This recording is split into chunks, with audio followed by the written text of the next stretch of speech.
Hi, I'm Joseph O'Connor, and this is one of a series of short videos about coaching the brain, practical applications of neuroscience to coaching. Coaching the brain is the first step in the path of coaching the world.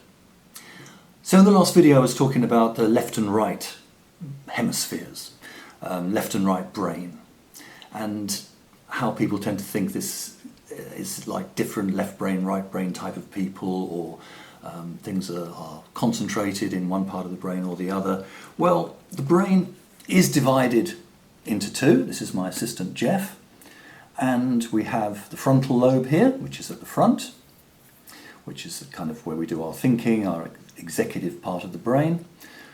We have the parietal lobe, which is more about movement, here towards the back. Right at the back we have the occipital lobe, which deals with vision. There's a lot of that because vision is very important to us. And at the side we have the temporal lobes, which are more to do with hearing. So four main parts of the brain, and of course the brain is divided into two hemispheres, as you can see. Nature builds for redundancy. Nature builds more than she needs, which is very good for us. Now, it's true to say that on the left-hand side we have the areas which are concerned with language, Broca's area and Wernicke's area. They are on the left-hand side here. But that doesn't mean to say that the left-hand side is totally to do with language. So it's not true that the right-hand side is the kind of party, freshers' party time, and left-hand side is the university library, rational and verbal. It doesn't work like that. Everything goes together. Everything is interconnected. Both hemispheres of the brain, all parts of the brain are interconnected underneath. You need everything.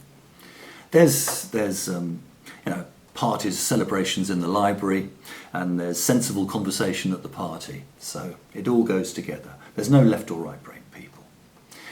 It's true, however, that on the left prefrontal cortex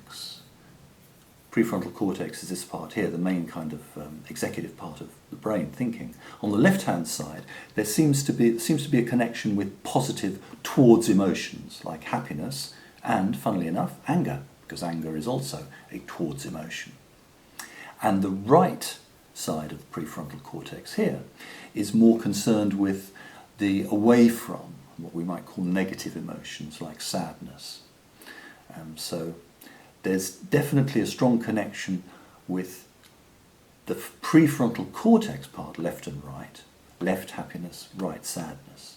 But that's all. And the brain is more complex than we think, and perhaps it's more complex than we can think. So how much of it do we use? Well, I'll talk about that next time.